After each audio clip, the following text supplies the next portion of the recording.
சிம்ம ராசி நவ கிரகத்தில் தலைவனாக இருக்கக்கூடிய சூரிய பகவான ராசி அதிபதியாக கொண்ட ராசி. கால புருஷ தத்துவத்தில் பாருங்க, இது 5வது ராசியாக இருக்கு. அதுவும் நெருப்பின் ராசியை சேர்ந்தது. உங்ககிட்ட பாருங்க, நல்ல ஒரு ஆளுமை திறன், நல்ல ஒரு நிலையான மனநிலை, இது எல்லாமே இருக்கும். உங்களோட சிந்தனை எப்பவுமே உங்களோட செயலில் பிரதிபலிக்கும். ரொம்பவுமே தைரியசாலிகளாகவும் உற்சாகம் நிறைந்தவங்களாகவும் இந்த சிம்மராசி அன்பர்கள் நீங்கள் இருப்பீங்க. போட்டி பந்தயத்தில் பங்கு பெறும் பொழுது கூட இந்த முதலிடம் வைக்கணும் அப்படின்னு கடுமையாக உழைக்கக்கூடிய ராசிகள் இந்த சிம்ம ராசியுமே இருக்குது. அதே போல் இந்த ராசியை சேர்ந்தவங்க எப்போவுமே பாருங்கள், கொஞ்சம் பிடிவாத குணம் அப்படிங்கிறது அதிகமாகவே இருக்கும். சிம்ம ராசியை சேர்ந்து நீங்கள் எந்த ஒரு விஷயத்துலையுமே தேவையில்லாமல் உங்கள் நேரத்தை வீணடிக்க மாட்டீங்க. அதே போல் ஒரு அணியை வழி நடத்தணும், சிறப்பாக வழி நடத்தணும் அப்படின்னா அதில் ஒரு தனித்தன்மையை காட்டக்கூடியவங்களா நீங்கள் இருப்பீங்க. அதே போல் ஆளுமை திறன் அதிகமாக இருந்தாலும் நண்பர்கள்கிட்ட நட்பாக பழகக்கூடிய தன்மை ரொம்பவும் சிறப்பானதாக இருக்கும். ஏழைகளுக்கு உதவுறது, தாராள மனப்பான்மை கொண்டது, இதெல்லாம் உங்ககிட்ட இருக்கக்கூடிய மிகச்சிறந்த ஒரு நல்ல விஷயமா இருக்கும். இப்படிப்பட்ட சிம்மராசி அன்பர்களுக்கு இந்த சனி பயிற்சி எப்படிப்பட்டது அமைஞ்சிருக்கு, இதில் என்ன விஷயம்லாம் உங்களுக்கு சாதகமாக நடக்கும், எந்த விஷயம் பாதகமாக அமையும், மேலும் எந்த விஷயத்தில் நீங்கள் கவனமாக செயல்பட்டால் நன்மைகளை பெற முடியும், இது பற்றின ஒரு முழுமையான தகவலையும் தாங்க உங்களுக்காக இப்போ இந்த பதிவில் நாங்கள் சொல்லியிருக்கோம். இந்த பதிவு சிம்மராசி அன்பர்களை பொறுத்த வரைக்கும் மிகவும் ஒரு பயனுள்ள பதிவு அப்படின்னு கூட சொல்லலாம். ஏன்னா உங்களோட வாழ்க்கையில் வெற்றி நிலையை பெறணும் அப்படின்றதுக்காக என்ன செய்யணும் அப்படிங்கிற ஒரு முக்கியமான விஷயத்தை உங்களுக்காக இந்த பதிவில் சொல்லியிருக்கோம். யாரும் சொல்லிடாத ஒரு மிகச்சிறந்த விஷயம் அது என்ன அப்படின்னு தெரிஞ்சுக்கணுன்னா இந்த வீடியோவை ஸ்கிப் பண்ணாமல் முழுமையாக பாருங்கள். சிம்மராசியில் இருக்கிற நீங்கள் எல்லா வகையிலுமே சிறப்பான உயர்வு பெறணும் அப்படின்னா என்ன பண்ணணும் அப்படிங்கிறத நாம் இப்போ பார்க்கலாம். இந்த சிம்மராசியில் பாருங்கள், மகம், பூரம், உத்திரம், 1ஆம் பாதம், இந்த 3 நட்சத்திரக்காரங்களுமே நீங்கள் சூரியனை ராசி அதிபதியாக கொண்டதுனால திங்கட்கிழமையில் பெருமாள் வழிபாடு செய்கிறது ரொம்ப ரொம்ப சிறப்பான உயர்வை ஏற்படுத்தும் ஒரு வழிபாடு. உங்களுக்கு பெருமாள் பிடிக்கும் அப்படின்னா ஓம் நமோ நாராயணா போற்றி அப்படிங்கிற மந்திரத்தை மறக்காமல் 3 முறை பதிவிடவும் செய்யுங்க. அப்படி செய்கிறீங்கல்ல, அப்போ கூட உங்கள் மனசில் ஒரு பிரார்த்தனையை நினச்சிக்கிட்டு செய்யுங்க. அந்த பிரார்த்தனை பாருங்கள், விரைவில் நடக்கும், நன்மை எல்லா வகையிலுமே உங்களை வர தொடங்கும். அதே போல் ஜோதிட ரீதியாக இருக்கக்கூடிய எல்லா பிரச்சனைக்குமே எளிய முறையில் தீர்வு பெற நினச்சா டிஸ்கிரிப்ஷனில் பாருங்கள், ஜோதிடரோட நம்பர் கொடுத்துருக்கோம். அந்த நம்பருக்கு நீங்கள் ஃபோன் பண்ணாலே போதும், உங்களுக்கான அனைத்து வித பிரச்சனைக்கான தீர்வுமே எளிய முறையில் தெரிஞ்சுக்கலாம். அதற்கான பரிகாரத்தையும் நீங்கள் செஞ்சுக்கலாம். நல்ல ஒரு உயர்வு பெற உங்கள் ஜாதக கணிப்பு உங்களுக்கு உறுதுணையாக இருக்கும். இந்த ஒரு வாய்ப்பை தவற விடாமல் பயன்படுத்தி பாருங்கள்.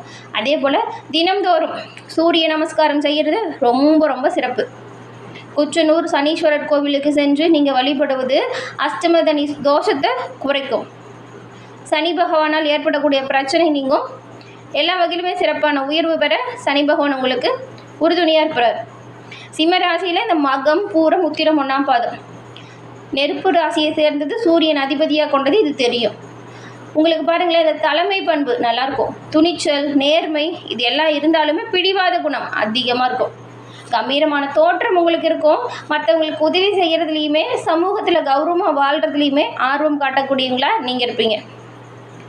உங்களுக்கு 2025லேருந்து 27 இந்த இடைப்பட்ட காலப்பகுதியில் அஷ்டம சனி நடக்கிறதுனால நீங்கள் உங்களோட உடல் ஆரோக்கியத்திலையும் வாகன பயணங்களின் போதும் கவனமாக இருக்கணுங்க.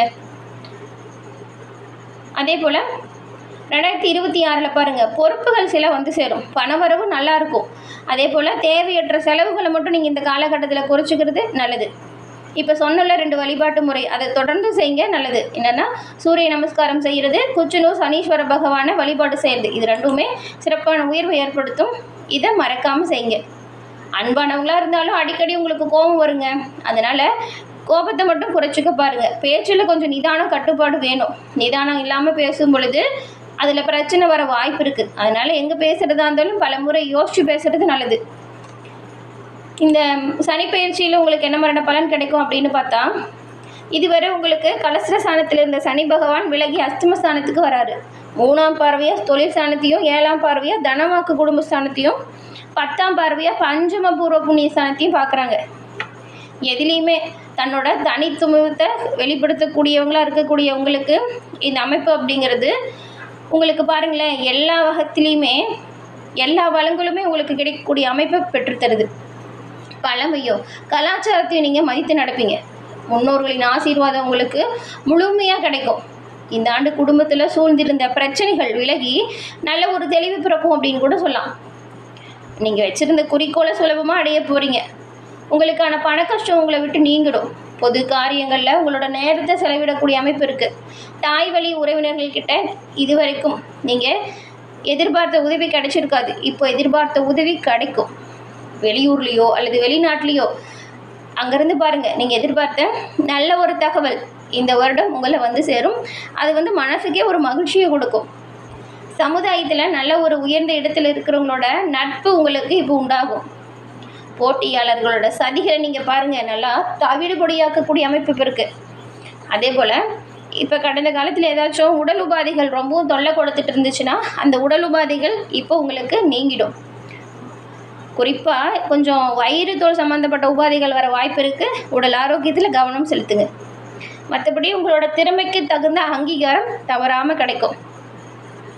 சட்ட பிரச்சனையுமே பெருசாக பாதிக்காது. பம்பு வழக்கிலேருந்து விட்டு வெளிவரக்கூடிய அமைப்பு தான். முக்கியமாக இந்த சிம்மராசிக்காரங்க இந்த ஒரு காலகட்டத்தில் பாருங்கள், உங்களை பற்றி யார் வீண் பொருளை சொல்கிறாங்களோ அவங்ககிட்டருந்து விலகி இருக்க பாருங்கள். உங்களோட நுண்ணிய அறிவால் புதிய ஆற்றலை பெறக்கூடிய தன்மை இப்போ இருக்கிறதுனால எந்த அளவுக்கு கடுமையாக உழைக்கிறீங்களோ அந்த அளவுக்கு நல்ல ஒரு உயர்வு பெறலாம். குடும்பத்தில் இருக்கிற எல்லோரோடையும் சேர்ந்து நல்ல ஒரு விருந்து கேளிக்கைகளில் பங்கு பெறக்கூடிய வாய்ப்பு இருக்குது. சுப நிகழ்ச்சிகளை கலந்து கொள்ளக்கூடிய வாய்ப்பும் இருக்குது. இப்போ பாருங்களேன், இந்த ஒரு காலகட்டம் வரும்பொழுது நீங்கள் பேசாமல் இந்த உறவினர்கள் கூட உங்ககிட்ட வந்து பேசுவாங்க. அதுவும் இந்த வருஷம் ஜூலை மாதத்துலேருந்து இந்த ஆண்டு முடிகிற வரைக்கும் இடைப்பட்ட காலகட்டம் உங்களுக்கு பொருளாதாரத்தில் சிறப்பான ஒரு வளர்ச்சியை ஏற்படுத்தக்கூடிய ஒரு காலகட்டமாக அமைஞ்சிருக்கு. தனிப்பட்ட முறையிலையும் சரி, கூட்டு தொழிலையுமே சரி, இந்த அமைப்பு நல்ல ஒரு நிலையை உங்களுக்கு ஏற்படுத்துது. உங்களுக்கு இந்த காலகட்டத்தில் தெய்வ நம்பிக்கை அதிகரிக்கும். மற்றவங்கள சார்ந்து செஞ்சுட்டு வந்த காரியத்தை தனித்து செய்யக்கூடிய அளவுக்கு நல்ல ஒரு தன்னம்பிக்கை தைரியம் வரும். தனித்து செய்வதால் நல்ல ஒரு உயர்வு, நல்ல ஒரு பெருமை உங்களை வந்து சேரும். அதே போல் தெய்வ நம்பிக்கை பலம் படும் அப்படின்னு சொன்னோம் இல்லையா, இந்த காலகட்டத்தில் உங்களுக்கு குலதெய்வத்தின் அருளை பெறக்கூடிய அமைப்பு இருக்குது.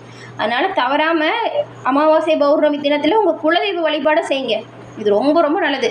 குலதெய்வ வழிபாடு செய்கிறதுனால உங்களுக்கு வரக்கூடிய பலன்களை இரட்டிப்பாக பெற முடியும். வரக்கூடிய போட்டிகளை சமாளிக்கக்கூடிய அளவுக்கு தன்னம்பிக்கை தைரியம் உங்கள் குலதெய்வத்தின் அருளால் உங்களுக்கு கிடைக்கும். அதே போல் இந்த வருஷம் எதெல்லாம் கவனமாக இருக்கணும் அப்படின்னு பார்த்தா, இந்த கொடுக்கல் வாங்கல் விஷயத்தில் ரொம்பவுமே கவனமாக இருக்கணுங்க. கவனமாக செயல்பட்டால் வெற்றி நிலையை நீங்கள் எல்லா வகையிலுமே பெறலாம். குடும்பத்திலையுமே நல்ல ஒரு குதூகலம் வரும். உற்றார் உறவினர்கள்கிட்ட பேசி பழகும் பொழுது பக்குவமாக பேசி பழகணும். அதே போல் தேவையில்லாமல் கோபப்பட்டுக்கிட்டு வீணான வாக்குவாதம் பண்ணுறத தவிர்க்க பாருங்கள். ஏங்கன்னா அவங்களோட ஆதரவுமே உங்களுக்கு பக்கபலமாக இருக்கும். அதனால் அவங்களோட ஆதரவை தக்க வச்சுக்க பாருங்கள்.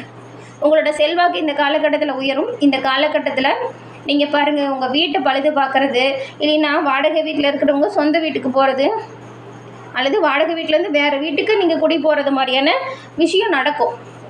ஷேர் மார்க்கெட், அதுக்கப்புறம் இந்த அதிக வருமானத்தை ஷேர் மார்க்கெட்டில் எதிர்பார்க்க முடியாது. தேவையில்லாமல் இந்த விஷயத்தில் பணத்தை போடுறத குறைச்சிக்கோங்க. அவசியம் இல்லாத பயணத்தையுமே நீங்கள் தவிர்க்கிறது நல்லதாக இருக்கும். அது மட்டும் இல்லாமல் ஏதாவது இப்போ உங்களோட வாழ்க்கையில் முக்கியமான முடிவுகளை எடுக்கிறீங்க அப்படின்னா அந்த காலகட்டத்தில் அந்த இப்போ தொழில் வியாபாரம் அப்படி இருந்துச்சுன்னா அதில் உயர்ந்தவங்க முன்னோடிகள் இருப்பாங்க இல்லையா, அவங்ககிட்ட ஆலோசனை கேட்டு முடிவு பண்ணுங்கள். குடும்ப முடிவுகள் எடுக்கும்போது குடும்பத்தில் இருக்கிறவங்ககிட்ட கலந்து ஆலோசனை செஞ்சு முடிவு எடுக்கிறது நல்லது. உடல் ஆரோக்கியம் மனநலம் சீராக இருக்க நீங்கள் தொடர்ந்து இந்த யோகா, தியானம் இதெல்லாம் கடைபிடிங்க. ஏன்னா இந்த காலகட்டத்தில் உங்களுக்கு உடல் மனம் ரெண்டுமே நல்லா இருக்கணும் அப்படின்னா இந்த யோகா தியானம் பண்ணுறது நல்லது. இந்த காலகட்டத்தில் ராசியில் இருக்கிற குரு பகவானால் பெரும்பாலும் நீங்கள் எல்லா விஷயத்துலையுமே சிறப்பாக உற்சாகமாக செயல்படக்கூடிய அமைப்பு. ஆனால் சின்ன சின்னதாக தடை தாமதம் வரும். கவனம் இருந்தால் நல்லது, முன்னெச்சரிக்கை செயல்பட்டால் நல்லது. அதே போல் உத்தியோகஸ்தர்களுக்கு உங்கள் மேலதிகாரிகளின் செயல் தேவையில்லாமல் கோபத்தை கொடுக்கும். சக ஊழியர்களுமே ஒத்துழைப்பு உங்களுக்கு சரியாக தரமாட்டாங்க. இந்த இடையூறுலாம் தாண்டி தான் நீங்கள் முன்னேறக்கூடிய அமைப்பு இப்போ இருக்குது. அதனால் அலுவலக ரீதியாக கவனமாக இருக்கணும். வெளியில் செல்லக்கூடிய வாய்ப்பு கூட அலுவலகத்துலேருந்து வரும். சிலருக்கெல்லாம் விரும்பத்தகாத மாற்றம் கூட வரலாம். மற்றபடி பெருசாக பிரச்சனை இல்லை. எந்த அளவுக்கு முயற்சி செய்கிறீங்களோ அந்த அளவுக்கு உங்களோட கோரிக்கை எல்லாமே நிறைவேறும். வியாபாரிகள் புதிய முயற்சிகளை மேற்கொள்ளும் பொழுது கவனமாக மேற்கொண்டால் நல்ல பலனை பெறலாம். அதே நேரம் கூட்டாளிகள்கிட்டையுமே கொஞ்சம் விட்டு கொடுத்து போகணும். மற்றபடி கொடுக்கல் வாங்கல் விஷயம் சாதகமாக இருக்கணும்னா கவனமாக எச்சரிக்கையாக இருக்கணும். புதிய திட்டங்களை செயல்படுத்தி வாடிக்கையாளர் கவனத்தை ஈர்ப்பீங்க. அரசியல்வாதிகளுக்கு புதிய பதவி கிடைக்க நிறையவே வாய்ப்பு இருக்குது. மகம் நட்சத்திரக்காரங்களுக்கு இந்த ஆண்டு பிரிந்து போன குடும்பம் ஒன்று சேரும் வாய்ப்பும் இருக்குது. உங்கள் முயற்சிகளின் பேரில் பாருங்கள், நிறைய தடையாக இருந்த சுபகாரியம் நல்லபடியாக இப்போ நடக்கும். குழந்தை பாக்கியம் கிடைக்க வாய்ப்பு இருக்குது. வீட்டுக்கு தேவையான வசதியான பொருட்களை வாங்கக்கூடிய அமைப்பும் இருக்குது. பூரம் நட்சத்திரக்காரங்களுக்கு இந்த வருஷம் புதுசாக வீடு மனை இதை வாங்கும் பொழுது கவனமாக இருக்கணும். ஒரு முறைக்கு இருமுறை விசாரித்து வாங்கிறது நல்லது. நண்பர்கள் உறவினர்கள் இதுவரைக்கும் இருந்த பிரச்சனை நீங்கள் அந்யோன்யமாக இருப்பீங்க. உத்திரம் 1ஆம் பாதம் கொண்டவங்களுக்கு இந்த வருஷம் உத்தியோகத்தில் இருந்தவங்களுக்கு கொஞ்சம் அதிகமாக உழைக்கிற மாதிரி சூழல் இருக்குது. எந்த ஒரு விஷயத்திலுமே சற்று முயற்சி எடுத்தால் பதவி உயர்வை நீங்கள் பெறலாம். எல்லா வகையிலுமே சிறப்பான உயர்வு பெற்று நலமுடன் வாழ சிம்மராசி அன்பர்கள் உங்களுக்கு வாழ்த்துக்களை தெரிவிச்சுக்கிறோம். என்ன நேயர்களே, இந்த பதிவு பிடிச்சிருந்தா லைக் பண்ணுங்கள், ஷேர் பண்ணுங்கள், மறக்காமல் சப்ஸ்கிரைப் பண்ணி வச்சு பாருங்கள். சப்ஸ்கிரைப் பண்ணி கூட வர பெல் ஐக்கானை கிளிக் பண்ணி வச்சு பாருங்கள். தொடர்ந்து பார்த்தமைக்கு நன்றி நேயர்களே.